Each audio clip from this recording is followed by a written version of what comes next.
Okay, so as requested, I am going to enable the QuickTime event for at least this part. We're going to give them another attempt before we just say screw it and leave them permanently off. But let's go to work.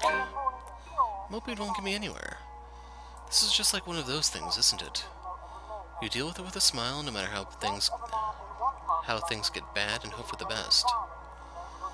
Although my whole body feels like lead and my limbs are sore, I push myself away from the chair and head for the shower. The letter I dropped on the floor last night flutters open as I pass by, unfolding for no one else but me to see. Every written word on it glares at me. They sneer. They ridicule. Like living beings, fully aware of what they've done. With a huff, I pick it up and shove it into my bag, perhaps with more anger and frustration than I'm used to showing. This too I'll deal with. Somehow I'll find a way and make things right. I have to. Before it takes more people from me. Even if I must do it on my own. Papers rustling, telephones ringing, feet shuffling. Overall, today looks like a typical working day at Briar Realty Corporation. Except it isn't. The air is thick with tension and unspoken questions. No doubt everyone present has heard about it. If they missed tonight's report, they'll likely see it in the morning news, in the papers, or on various news sites on the internet. Everywhere is a bitter reminder. In fact, everyone's just giving me a wide berth, as though the mere mention of Rose will be enough to trigger something in me. It's appreciated, but it only serves to create a bigger hole in the place Rose has left. After lunch, my boss calls for a meeting. I don't have to look up for my work to know what it is about. He's in a strange, pensive mood today, probably out of respect for a dead colleague. Oddly, I'll appreciate it more if he just shouts at me today. Anything is better. I'm sure you've all heard of what happened to Miss Cooper. She was a valued member of our team and she will be missed. There's no date for a funeral, yet, but those who wish to attend, kindly speak with your respective supervisors. By the way, has anyone heard about our still AWOL staff? None? HR, you know what to do. Santos, a word? In my office? At the end of it, I've been given the entirety of Rose's workload, including finalizing the rights papers, and have been promised an ample compensation for my efforts. I think he's expecting me to be happy about it. Instead, I immerse myself in my work. I have to anyway if I want to forget. Employee of the Month unlocked. Time flies when you do and by... Time flies when you do. Okay. By the time I give notice, it's already late. Everyone's already gone, leaving me in the company of a radio and a member of our janitorial staff. I don't even know his name. Rose likely does. She remembers people easily like that. The Luxbon Police Department continues its search for the following reported missing people. The radio blares one recognizable name after another. Hold on a second. Missing? Aren't they? Still, I've got to check. Frantic, I turn back to my desktop. The loud tapping of my fingers against the keys fills the office for the better part of my shift as I look through everything. The background about the place, its history from the current owners, and a list of employees hired under BRC. And I'm right. Of course I am. BRC may have a lot of staff. They may have a lot of agents hired under their company, but I'll remember those names anywhere. After all, they're also part of the crew who worked with us in preparing the mansion for the open house. Then the letters... No, that can't be. I hope it's not what I'm thinking. But Rose is... Something snaps into place in the fraction of a moment. These people, Rose, the letter. I need to... No. If it's like this, they still won't believe me. I have to make sure of it first. Evidence doesn't lie. That's what Ash often says, right? If I have proof, then maybe...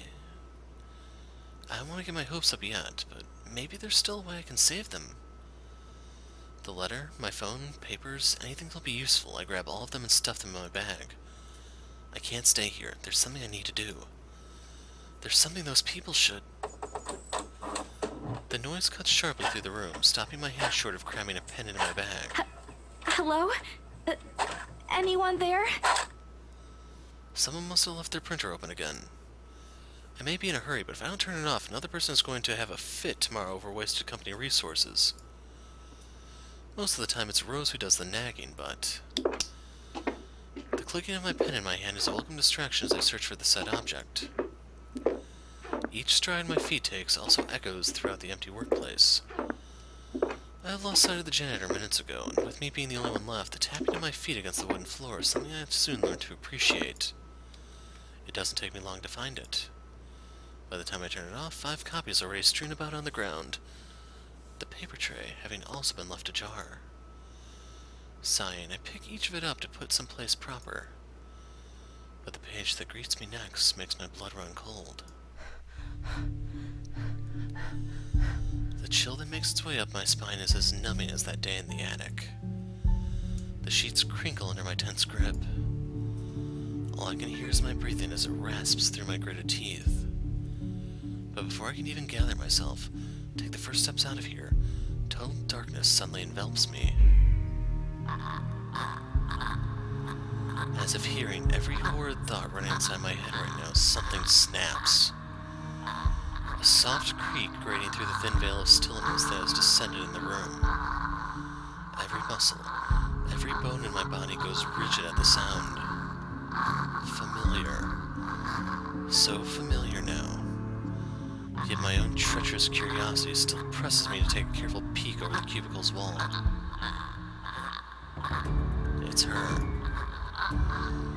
Standing in the only exit of the office, albeit facing away from me.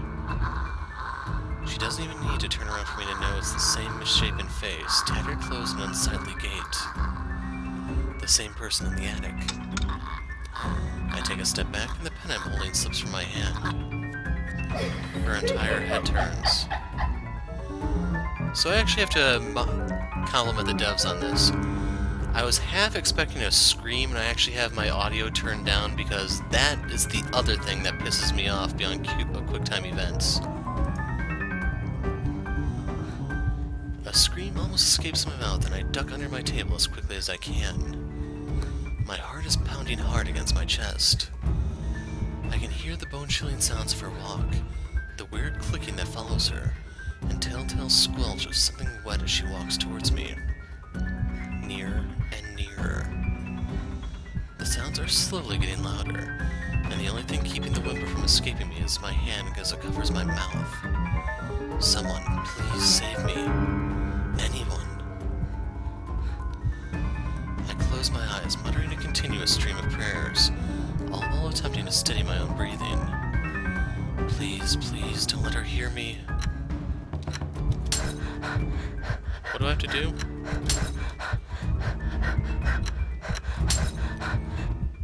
Our Father, who art, give us this day and lead us. Yeah, let's redo this.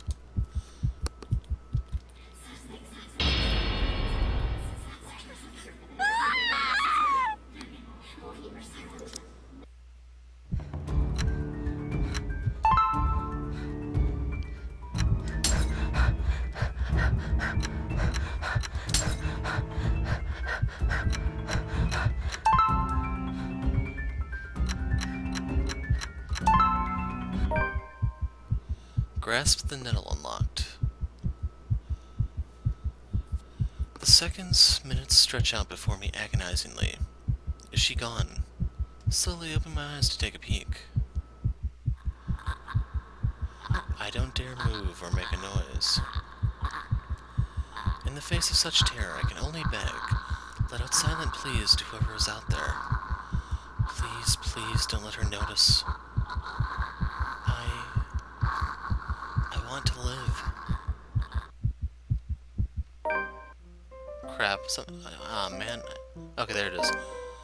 Something Isabella. Forward Isabella.